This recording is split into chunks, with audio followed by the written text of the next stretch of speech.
All right, so maybe you know, or maybe you don't, but I have spoken about this movie, Rockstar, in several of my past videos, and I've always talked about it in sort of a derogatory fashion. I've compared this movie to the other fake movie, Pretty Woman, basically saying Rockstar is to music what Pretty Woman is to prostitution. So when the wife heard that I was doing an episode about the Rockstar movie, the first thing she said to me was, "Just don't ruin it for everybody." Ruin what? The movie. Don't ruin the movie. People love this movie. How am I going to ruin it? You're going to ruin their Rockstar fantasy once again. Maybe she's right. I don't want to ruin things, man. I'm here to help people. You believe that, right? I want to help. I want to help them see how this movie was probably written by a bunch of 50-year-old non-musicians who basically cobbled together every rock star cliche known to man, and there I go. Look at me. I'm already ruining things. Relax, bro. Breathe. All right, let's examine in detail this wonderful movie, this award-winning movie, Rockstar. Supposedly based on true events, right? The Ripper Owens story? Well, not really. Anyway, let's go. So the movie starts off by introducing the main character of Chris, who we learn is the lead singer of a Steel Dragon tribute band. Steel Dragon being a sort of amalgam of several huge arena rock acts from the 80s. Now off the bat, we see Chris takes his role as a tribute band singer very seriously. Some might say creepily so. His bedroom is a total shrine to his idol, Bobby Beers, the singer of Steel Dragon. The walls of his bedroom are plastered with all sorts of Steel Dragon Bobby Beers regalia. He's even got a life-size cardboard cutout of Bobby Beers standing in the middle of his bedroom. I'm guessing that this will help him when he constantly poses in the mirror doing the blue steel. So my initial thoughts are kind of creepy, maybe? Not normal? A grown man living in some Steel Dragon alternative universe? A little Silence of the Lambs-ish? What do you think? It's a movie. I get it. It's not supposed to be reality. But consider this. This guy is presented to us as living in some kind of Dungeons and Dragons fantasy world where he is the incarnation of the singer of Steel Dragon. He even walks around the house dressed up like Steel Dragon. To me, that's weird. Kind of like Norman Bates, dressed up as his mother, walking around the house wearing the black wig, waving around the carving knife, but then again, that's just me. Maybe this is how tribute bands really are off stage. For real. Maybe there's a horde of Slash lookalikes walking around their houses wearing the low-strung Les Pauls and the top hats. Could be. So his girlfriend in the movie is Jennifer Aniston, and she seems to be totally on board with his weirdo alter ego. Accepts it. To her, it's completely normal. So much so that she calls herself his manager. Okay, there's precedence here. In rock, we do have this phenomenon. We call these women wifagers. So the next scene is Chris and his girlfriend at the local arena, and they're in the front row watching, who else? Steel Dragon. They're having a great time and they're rocking out. And Chris, of course, being the ultimate Steel Dragon wannabe, and totally immersed in his world of Steel Dragonry, he starts to sing along with Bobby Beers, who is up there singing on stage. So much so that the real Bobby Beers stops every so often to look down on him. It's funny. This same situation actually happened to me a long time ago. When I was a young stoner kid, me and my drummer were front row at a Jefferson Starship concert. And I started singing the song Jane along with their singer Mickey Thomas. Jane, you see it's all over for you and me, girl. I must have been loud because the same thing happened. Mickey Thomas up on stage started looking down on me. And at the time, I thought maybe he thought I was cool and dug the homage. Looking back on it, I was probably high on Quaaludes at the time. So yes, in retrospect, it could have been the Ludes. At some point, Chris turns around and sees one of the road crew guys giving out some backstage passes to two lovely ladies. And he walks over to him and he asks if there's an extra one for him. Well, I'm paraphrasing, but the roadie says something to the effect of, sure, if you can give me a. Now this shit actually happens. Of course it does, but not how they think. These girls will probably never make it past the crew guys to the band. Go watch my video, Sticky Pass, to learn their twisted fate. These girls will no doubt get passed around like cotton candy backstage by the crew, the roadies, the loaders, the light guys, the t-shirt guys, the cooks, the bus drivers. You want to hear about real life? Well, that's real life. Now, after the concert, there's a confrontation with the town's other Steel Dragon tribute band. It's like MMA and spandex. Here, once again, Chris shows us how totally obsessed he is with the Steel Dragon thing. Dude, he says mockingly to the other singer, you're wearing the wrong jacket with the wrong lapels. In tribute land, apparently, this is blasphemy. Then the two sets of identically dressed tribute bands duke it out to see who's the better tribute band. We'll see whose version of Stand Up and Shout is the best. Trial by combat. Is this whole nipple piercing scene really necessary? Is this some kind of weird 50 Shades of Grey shit that they thought they had to throw into the movie to titillate the audience?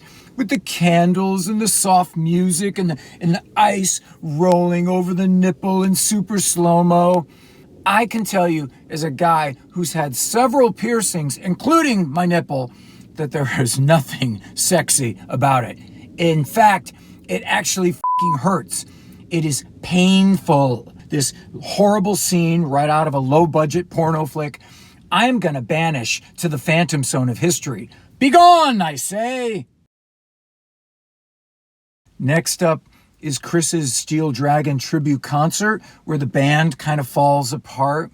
Remember, his guitar player couldn't get the squeal right at the beginning of the movie? You're taking this shit too seriously, the guitar player says to him on stage.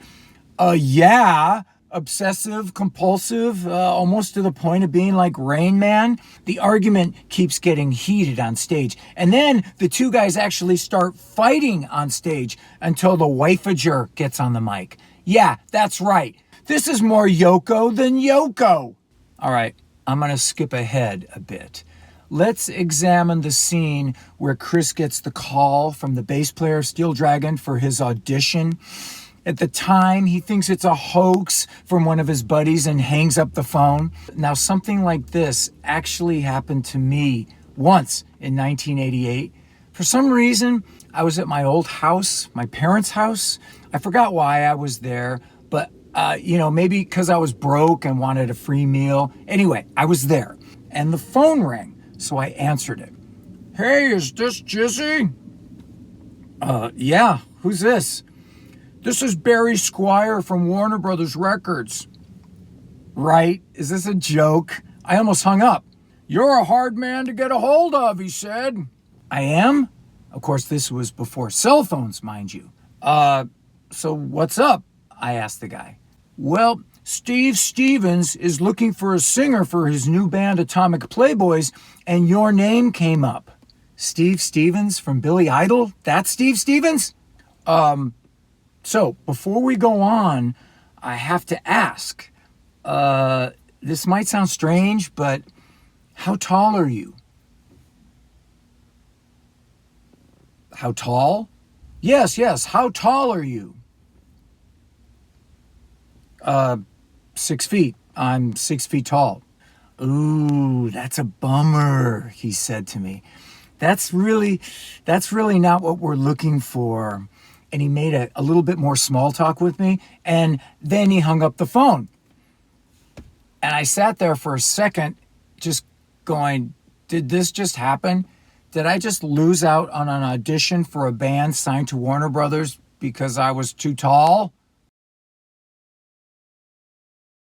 The audition. First off, can I say you should never bring your fucking girlfriend to a band audition? I don't care if it is Jennifer Aniston. Don't do it. It makes you look like a total wuss. He steps into the studio room behind the mic and boom, he fucks it up. And then boom, he fucks it up again. He's way out of his depth. He's blowing chunks in front of these guys. But then, and here's the part that blows, he whispers, "I love you" to the girlfriend. And she whispers it back, this little communication thing. And all of a sudden, he instantly becomes the consummate professional. Love triumphs once again. Am I ruining things again? And then, of course, after this small bit of a love injection, he sings one verse and one chorus so brilliantly that they just give him the gig. Just like that. That was enough. We're satisfied. We've decided that after 30 seconds of singing that you can front our huge arena band. God, I wish it were that easy. I'd be in AC/DC by now. Okay, the first gig. Again, I don't know why they keep showing this guy fucking up. It's weird. They pump him up as the guy that got the gig, and then they knock him down again. On his very first show, he falls off the stage. He falls off the staircase right on his ass. Or his first press conference when he gets questions if he's good enough to take Bobby Bears' place. And he just starts doing this stupid heavy metal scream into the mic. You're in the band, dude. You got the gig. You don't have to keep proving yourself. All right, let's cut to the after party. The drinking and the carousing and the girls kissing each other. Yeah, all that Caligula shit did happen. All the forbidden fruits, almost anything you wish for or fantasize about can be plucked off that hedonism tree. Sex, drugs, and rock and roll. This is why people get into music in the first place. That's why I did. I wanted to emulate all those Led Zeppelin stories I'd grown up with. You know, you tour with Ozzy, so naturally you want to party with Ozzy. You want to party like Ozzy. Of course you do. Just fulfilling your small role in the pantheon of the Hammer of the Gods. Here's more real shit. This is called the Walk of Shame. And yes, it's a real thing, sorry ladies. Although I've never woken up in a scene quite like this.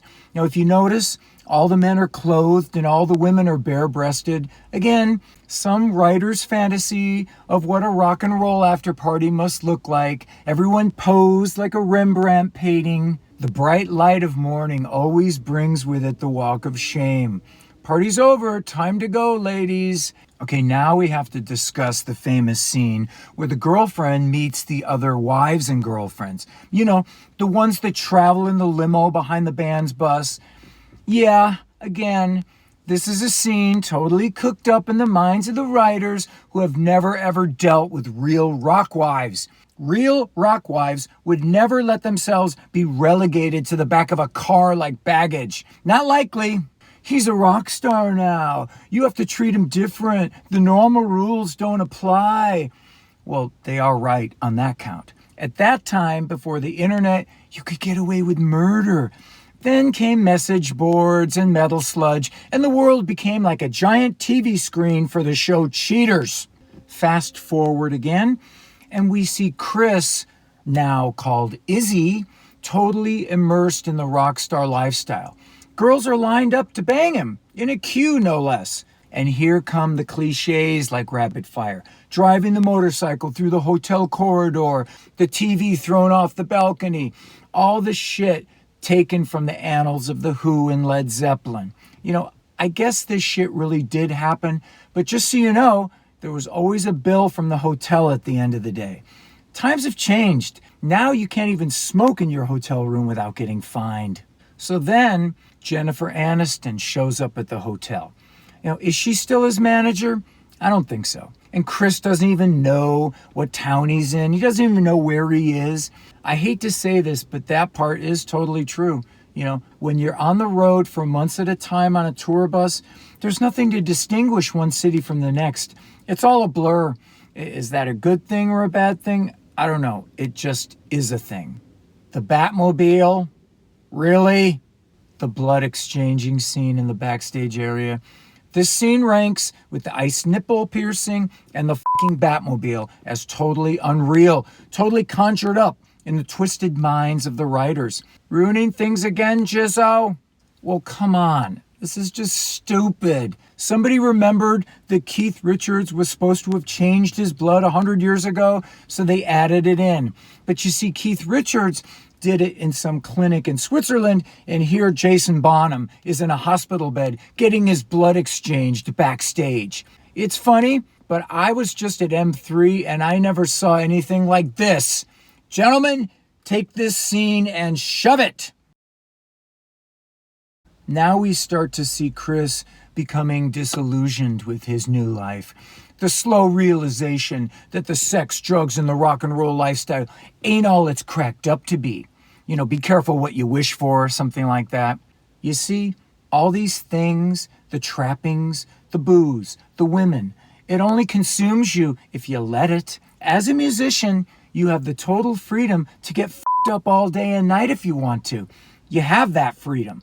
But remember, if you do f*** up, you'll just get fired and lose everything, and that has happened too many times to count. Look around you. History is replete with the scattered bones of people who couldn't just stop screwing their shit up.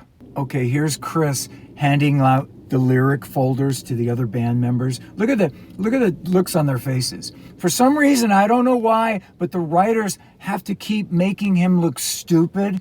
Like this would ever happen, handing out school folders to your band guys. It's fucking laughable. And then there's the scene at the bar where Chris sort of bears his soul to the roadie. I thought it would be different, man. Well, what did you think it would be, dude? This is what you wanted, and now you don't want it anymore? Well, it. Go back to your job fixing Xerox machines if that's how you feel. I'm pretty ruthless when it comes to the music business. If you can't hack it, then get the out. Just keeping it real, brothers. Then there's the final gig scene with Steel Dragon, where it just so happens that there's another identical Steel Dragon wannabe singer in the exact same spot as he was just a year ago. So what does he do? Well, he brings him up on stage and he leaves him up there. Gives him his gig, essentially. And the band, of course, doesn't even notice that there's some stranger up there singing their songs. Yeah, that's fucking real. Now here's his final walk off into the sunset. The moral of the story being sex, drugs, and rock and roll is totally superficial. It's supposed to be about the music, man. Even though Chris has up to now never written a fucking song in his life. The movie then cuts to him getting out of a truck, guitar slung to his back. See, he's keeping it real now, man. He's a traveling man, on the road, a man and his guitar, like Bob Dylan, like Boxcar Willie. I'm getting to the end of the movie, and with that, I'm truly reaching the end of my patience. Jesus, so many cliches. His final scene where he's singing at the coffee house, eyes closed, feeling the music. He was Vince Neil 2 months ago, but now he's Eddie Vedder. Got it. He's a poet now. He's got a cello player with him on stage. Really? A cello? When I see a cello player on stage, my first thought is, F you. And here's where I shut it off. I know he probably gets back with the girl and it all ends happily ever after. He gets a 7-record deal with Geffen and becomes the new James Taylor, something like that. All's well that ends well for face. Yeah, it's a fairy tale. It's the musical journey, but it's not all fun and games, people. It's hard work to keep the home fires burning, to keep wanting to write new music when nobody wants to buy it, to keep wanting to say something in a song when it's all been said. But you keep trying. I hope I didn't bum you out too much, people that love this movie. I'm just having fun with some movie that has somehow become sort of a cult classic like The Crow. God, and wait till I tear that one apart. Joel Pal Jizzo, rockin' and rollin'. We'll see you next time.